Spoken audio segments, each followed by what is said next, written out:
अस्सलाम वालेकुम गाइस। दोस्तों, आज हम आप लोगों के लिए लाए हैं बहुत ही जबरदस्त आइडिया जो कि आपकी जिंदगी को हमेशा हमेशा के लिए बदल कर रख सकता है।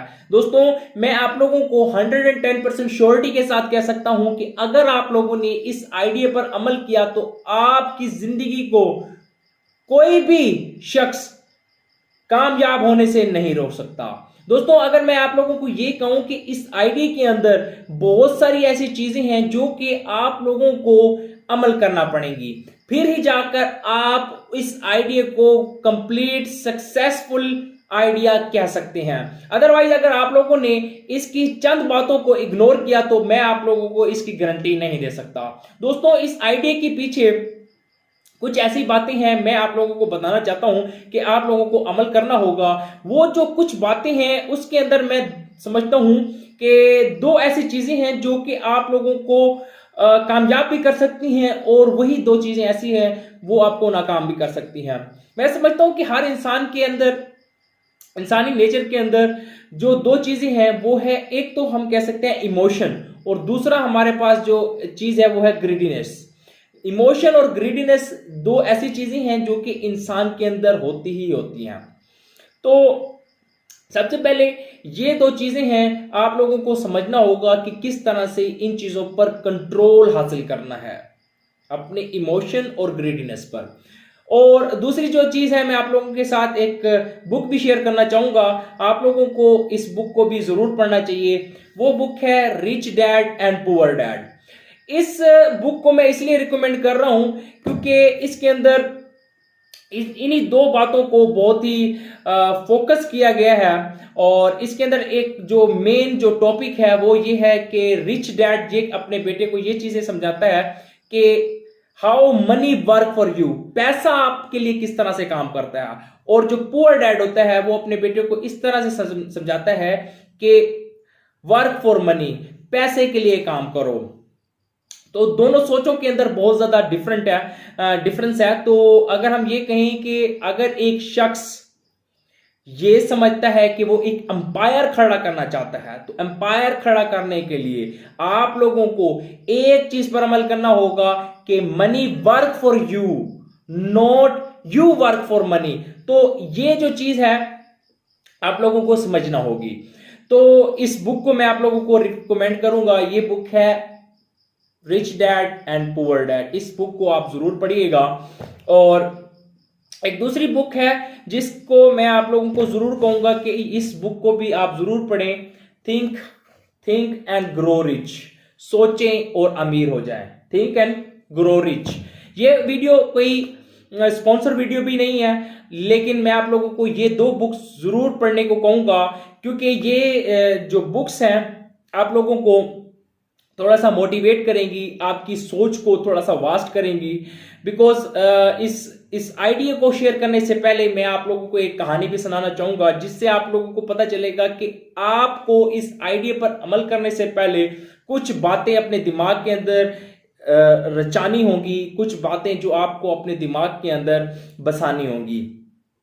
सबसे पहले मैं आप लोगों को क्या कहना चाहूंगा कि आप किसी भी आइडिया पर अमल कर रही हैं तो आपके अंदर एक तो डिजायर होना चाहिए, एक पैशन होना चाहिए और एक लगन होनी चाहिए और उस पर अमल करना होना चाहिए। अगर ये तीनों चीजें आप कर सकते हो तो आप मेरे आइडिया के लिए तैयार हैं। और दूसरा मैं आप लोगों को ये बताता चलूं, मैंने इस आइडिया से कितना पैसा कमाया है उसकी भी मैं आपको प्रूफ शेयर करूंगा। ये भी जो पीरियड था वो 6 मंथ का पीरियड था। इस 6 मंथ के पीरियड के अंदर मैंने कितना पैसा कमाया इस आइडिया के जरिए। दोस्तों, मैं आपको अपना कंप्लीट आइडिया शेयर करने से पहले आप लोगों को एक जो कि कहानी इस बुक के अंदर थिंक एंड ग्रो रिच के अंदर बताई गई है, जो कि हकीकी कहानी है, आप लोगों को बताना चाहूंगा। दोस्तों, जैसे कि आप लोग जानते हैं कि हर दौर के अंदर कोई ना कोई ऐसा सोर्स जरूर होता है जिसके जरिए लोग बेबहा पैसा कमाते हैं।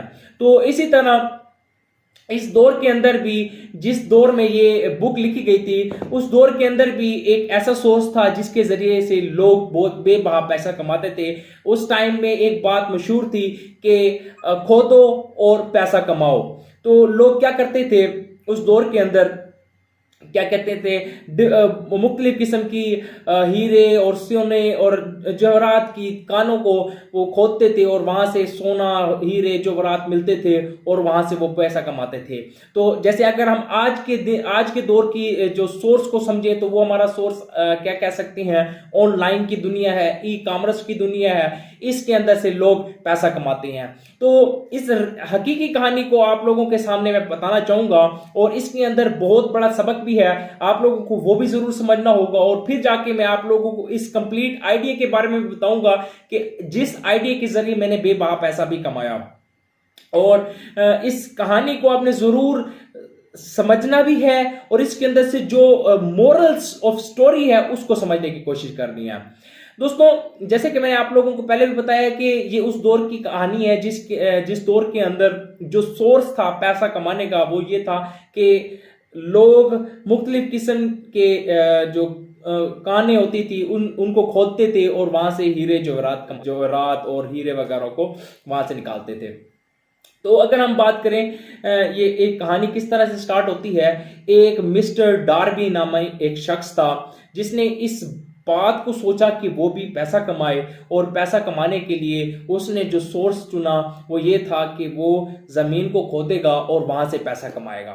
सबसे पहले उसने क्या किया, अपने चचा जान को अपने साथ शामिल किया और उस आइडिया के बारे में बताया कि मैं इस आइडिया के थ्रू पैसा कमाना चाहता हूं, दुनिया में ये आइडिया बहुत ही पॉपुलर होता जा रहा है, इस आइडिया के थ्रू मैं पैसा कमाता हूं।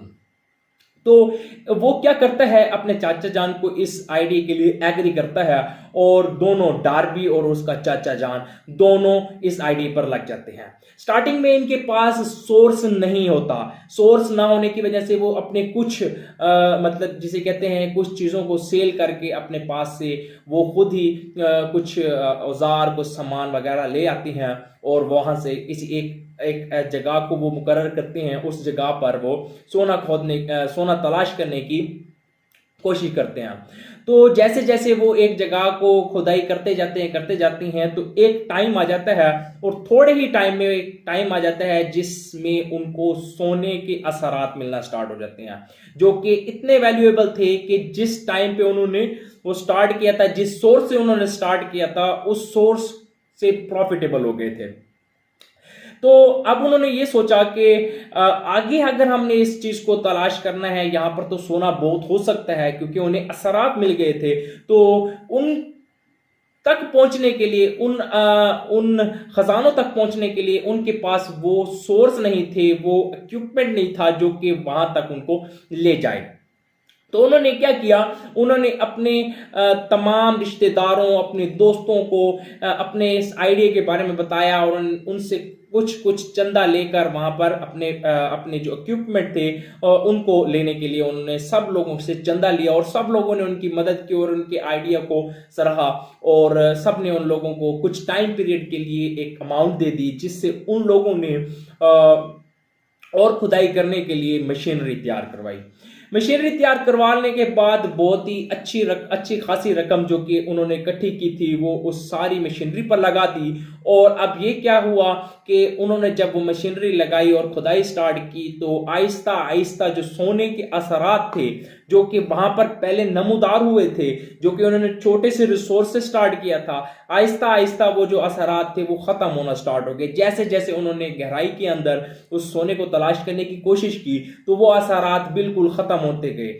लास्ट में एक ऐसा स्टेज आया जहां पर एक ऐसा लगा कि यहां पर सोने के असरात बिल्कुल नहीं है और वो बिल्कुल दिल बर्दाश्त हो गई। उन्होंने अपनी पैशनेशन हार्ड वर्किंग वो सब कुछ वो वहां पर ही धरी की धरी उनकी रह गई, जिसकी वजह से उन्होंने ये सोचा कि अब यहां से कोई सोने की कान या सोने का कोई भी असरात मौजूद नहीं है, जिसकी वजह से उन्होंने वो तमाम तर मशीनरी जो कि उन्होंने ली थी बनाई थी लोगों के पैसों से, उस तमाम तर मशीनरी को एक कबाड़िए के पास जाकर बेच दिया। कबाड़िए के पास जाकर बेच दिया। दोस्तों यहां पर हमें एक सबक मिल रहा है कि वो सारी डेडिकेशन जो उन्होंने की थी एक आइडिया के ऊपर, उस तमाम आइडिया को उन्होंने इस चीज को देखकर कि अब नीचे उनके पास कोई भी सोर्स नहीं नजर आ रहा, उन्होंने तर्क कर दिया, उन्होंने उस मशीनरी को दूसरी जगह पर इंप्लीमेंट नहीं किया। ठीक हो गया। अब जब वो जाकर उन्होंने सारी मशीनरी एक कबाड़ियों की दी, और कबाड़िया जो था वो आम कबाड़ियों की तरह नहीं था। उस कबाड़िए ने ये काम किया कि उसने वो सारी जो मशीनरी थी अपने पास संभाल कर रख दी। अगर कोई आम कबाड़िया होता वो क्या करता, उस मशीनरी को वो एक लोहे के भाव बेच देता, उसको जिसे कहते हैं क्रैश करके लोहे के भाव बेचता। लेकिन उसने सबसे पहले क्या किया, एक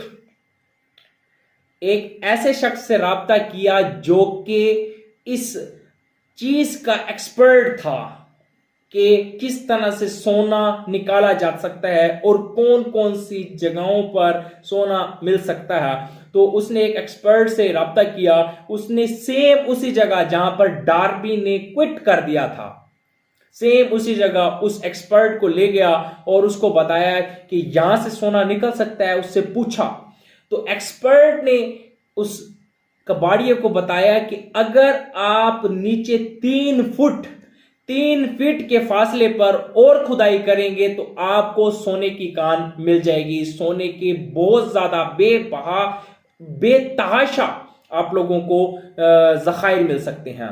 तो उस कबाड़िए ने उसी मशीनरी को इस्तेमाल करते हुए 3 फुट जब और खुदाई की तो सोने के वाकईतन बहुत ज्यादा जखायर मिले, जो कि हम कह सकते हैं कि इतने थे कि उस कबाड़िए को रातों रात सिर्फ 3 फीट के खुदाई करने पर उसे रातों रात मिलियनर बिलियनर बना गए। और दूसरी तरफ वो डार्बी था जिसने इतने एफर्ट भी लगाए, लेकिन इस कहानी के अंदर सबसे पहली बात क्या आई कि उसने क्विट करने से पहले एक एक्सपर्ट राय नहीं दी। तो दोस्तों, आप लोगों ने जब भी अपने आइडिया पर काम करना है, जिस टाइम आप ये रियलाइज करो कि आप अब क्विट करने के दहाने पर हो, तो क्विट करना कोई गलत बात नहीं है। लेकिन आप लोगों को एक बात जरूर याद रखनी होगी, क्विट करने से पहले आपको एक एक्सपर्ट राय जरूर लेनी होगी कि आया जिस आइडिया पर, जिस चीज पर मैं वर्क कर रहा हूं, उसका एक्सपर्ट क्या बताता है। अगर एक्सपर्ट ये बताता है कि वाकई इस चीज से आप कामयाब हो सकते हो, इस जगह पर रहते हुए अपनी कैपेबिलिटी, अपनी एजुकेशन और अपने तमाम ज़खायर को इस्तेमाल करते हुए इस जगह से आप कामयाब हो सकते हो या नहीं। तो अगर आप इस चीज़ को समझते हो कि एक तो आपने डेडिकेशन रखनी है, आपने मोटिवेशंस रखनी है, और क्विट करने से पहले एक्सपर्ट राय ज़रूर लेनी है, तो आप हम जरूर कामयाब हो सकेंगे। पहले मैंने आपको एक चीज बताई, आपने अपने इमोशंस को कंट्रोल करने हैं और आपने ग्रीडीनेस को कंट्रोल करनी है। इस चीज के बारे में मैं आपको थोड़ा सा बताऊंगा आगे जाके कि किस तरह से ये आप कंट्रोल कर सकते हैं। अब हम आते हैं उस आइडिया पर जो कि आपको कामयाब कर सकता है। जैसे कि मैंने आप लोगों को बताया कि हर दौर के अंदर एक ऐसा सोर्स जरूर होता है जिसके जरिए से दुनिया पैसा कमाती है। और अगर हम आज के दौर की बात करें कि वो ऐसा सोर्स कौन सा है जिसके जरिए आप उस आइडिया पर काम करके कामयाब हो सकते हो, बहुत सारा पैसा कमा सकते हो। आज के दौर पे मैंने जो सोर्स ढूंढा है, जो सोर्स मैं समझता हूं आप लोगों को कामयाब कर सकता है, एक बहुत ही आसान सा सोर्स है, बहुत ही आसानी से सीखा जा सकता है, बहुत ही आसानी से इस पर इंप्लीमेंट किया जा सकता है। वो सोर्स क्या है? वो सोर्स ये है कि ड्रॉप शिपिंग का नाम आप लोगों ने कभी सुना है? अगर आप लोगों ने नहीं सुना तो आप लोगों को सबसे पहले क्या करना होगा, इस ड्रॉप शिपिंग के बारे में आपको कंप्लीट नॉलेज लेना है। कंप्लीट नॉलेज भी लेना है, उससे पहले मैं आपको पूरा कंप्लीट आइडिया बता देता हूं। कंप्लीट आइडिया क्या है? ड्रॉप शिपिंग एक ऐसी चीज है जिसके अंदर आप क्या करते हो, ना आपके पास इन्वेंट्री है, ना आपके पास कोई ऐसी चीज है जो कि आप किसी जगह पर सेल कर सको। तो आपने क्या करना होता है, जैसे कि हम एक बात करें कि अली एक्सप्रेस एक वेबसाइट है जहां पर काफी सारे मिलियंस ऑफ इक्विपमेंट पड़े हैं, मिलियंस ऑफ कैटेगरी के चीजें पड़ी हैं जो कि ऑनलाइन सेल हो रही हैं। ठीक हो गया। दूसरी तरफ आ जाता है, हम कहते हैं अमेजोन। अमेजोन में भी बहुत सारी चीजें ऐसी पड़ी हैं जो कि आप सेल हो रही हैं पूरी दुनिया में, ठीक है। तो similarly AliExpress as compare to Amazon सस्ता है। अगर हम अली एक्सप्रेस पे जाके जो प्रोडक्ट देखते हैं, सेम प्रोडक्ट अगर हम एक वॉच देखते हैं तो अली एक्सप्रेस में वो वॉच है 10,000 की। 10,000 की जो वॉच है, अगर हम same quality same type of watch अगर हम जाके देखते हैं अमेजोन पर, तो वहां पर $20,000 20,000 किया, तो 10,000 रुपीस का डिफरेंस है दोनों में। तो जब ड्रॉप शिपिंग का जो एक सिस्टम है, आपके पास इन्वेंट्री नहीं है, आपने एक अकाउंट बनाना है अली एक्सप्रेस पे, आपने एक ड्रॉप शिपिंग अकाउंट बनाना है अमेजोन में। आपने क्या करना है, अमेजोन में जब ड्रॉप शिपिंग का सिस्टम करते हैं तो अली एक्सप्रेस वाला प्रोडक्ट आप उठाओगे, अली एक्सप्रेस की एक वॉच वाला प्रोडक्ट उठाओगे, वही आपने डबल करके 20,000 रुपीस का आपने अमेजोन पे लगा दिया। जब भी वो कोई शख्स अमेजोन से उस प्रोडक्ट को बाय करेगा तो आपको क्या मिलेगा, उसका जो प्रॉफिट है सारा का सारा आपको मिल जाएगा। तो इससे क्या होता है कि आपने क्या कर, आपने कोई काम किया, आपने सिर्फ एफर्ट की अच्छे प्रोडक्ट्स ढूंढने हैं जो कि चीपेबल हो, मतलब चीप प्रोडक्ट्स हो जो कि सस्ते मिल रहे हो आपको अली एक्सप्रेस से, और वही प्रोडक्ट्स अमेजोन पे जाके देखो तो महंगे मिल रहे हो। तो आपने क्या करना है, आपने वही सस्ते प्रोडक्ट्स अमेजोन पे जाके सेल कर देने हैं जो कि आपने अली एक्सप्रेस पे देखे थे। तो इसके अंदर आपको एक एनालाइज करना पड़ेगा कि किस तरह से आप प्रोडक्ट्स, एक प्रोडक्ट सस्ता प्रोडक्ट उठा के दूसरी मार्केट पे सेल कर रहे हो। दूसरा अगर मैं आप लोगों को बात करूं, वो थोड़ा सा एफर्ट वाला अगर बात करूं, जिसके अंदर अर्निंग के थोड़े से जो सोर्स है वो थोड़ा सा कम भी हो सकता है, जिसे हम कहते हैं आपकी एफर्ट ज्यादा लगती है लेकिन आपको कमाई कम आती है, वो है एफिलिएट मार्केटिंग। एफिलिएट मार्केटिंग और ड्रॉप शिपिंग दो ऐसी चीजें हैं, मैं समझता हूं कि आप लोगों को अमीर से अमीर तक कर सकती है, क्योंकि ये चेन बन जाता है। वन टाइम वर्क करना पड़ता है एक चीज के ऊपर, वही प्रोडक्ट बार बार सेल होते जाएंगे और आपको प्रॉफिट आता रहेगा। तो आप लोगों ने अमीर होना है तो चेन क्रिएट करनी है। मेरी एक थिंकिंग है कि अगर आप लोग चेन बनाएंगे, सिर्फ इंडिविजुअल वर्कर बनोगे तो सिर्फ और सिर्फ एक सैलरी पर्सन बन जाओगे। लेकिन अगर आपने चेन बनाई एक अच्छा, हाँ, जब भी इंडिविजुअल पर्सन है तो आपको 1 से 2 साल इंडिविजुअल जरूर करना पड़ता है, खुद के लिए काम करना पड़ता है, अपनी सेल्फ ग्रूमिंग करनी पड़ती है, अपनी पर्सनैलिटी, अपनी ड्रेसिंग सेंस और अपनी पर्सनैलिटी से जब फेस टू फेस किसी से मिलो उसके अंदर आपको वर्क करना पड़ता है। लेकिन उसके बाद जब आप ग्रूम हो जाते हो, एक अच्छी अर्निंग, एक अच्छे सोर्स के जरिए आप कमाना स्टार्ट कर देते हो, तो आप बहुत आसानी से अच्छा पैसा कमाना स्टार्ट कर देते हो। अब मैं आप लोगों को एक प्रूफ भी दिखाऊंगा अगली वीडियो में, जिसके अंदर मैंने ड्रॉप शिपिंग से और एफिलिएट मार्केट से पैसा कमाया। आप लोगों को उसके बारे में भी बताऊंगा, दिखाऊंगा भी सही।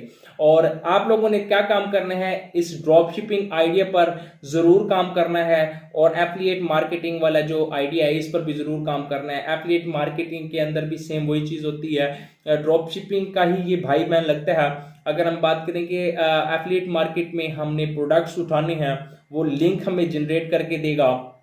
अगर किसी शख्स ने उस लिंक के थ्रू हमारी वो प्रोडक्ट्स बाय की तो हमें उसका प्रॉफिट मिलेगा 10%, 20%। तो ये होता है कि आप किस तरह से उस लिंक को प्रमोट करते हो। अगर आपका एक अच्छा चैनल है, यूट्यूब चैनल है, तो यूट्यूब चैनल पे वहाँ पर डिस्क्रिप्शन में आप डाल के प्रमोट कर सकते हो। व्हाट्सएप ग्रुप्स के अंदर आप डालकर प्रमोट कर सकते हो। अगर आपकी कोई दोस्त हैं जो कि लैपटॉप बाय करने वाला है अमेजोन से या अली एक्सप्रेस से, तो आपने क्या करना है, अपने उस दोस्त को वो लिंक दे देना है। अगर वो लिंक, उस लिंक से वो बाय करता है तो वो क्या कहते हैं, आपको अर्निंग होगी। दोस्तों, अगर आप लोगों को मेरी वीडियो वाकई पसंद आई हो तो प्लीज़ चैनल को सब्सक्राइब भी कर दें, वीडियो को लाइक कर दें। अगर मेरा आइडिया आपको पसंद नहीं आया तो डिसलाइक कर दें, कमेंट्स में बेभाषा, जो कहना चाहें कह सकते हैं, लेकिन मैंने आप लोगों को इस आइडिया के बारे में बताने से पहले कुछ चीज़ें भी बताई हैं। अगर आप उन चीज़ों पर भी अमल कर लेंगे तो मैं समझता हूँ कि आप किसी और आइडिया पर या किसी और चीज़ के अंदर भी ज़रूर कामयाब हो सकते हैं। दोस्तों, थिंक एंड ग्रो रिच, ये बहुत ही ज़बरदस्त बुक है। सोचो और कामयाब हो जाओ। Thank you so much.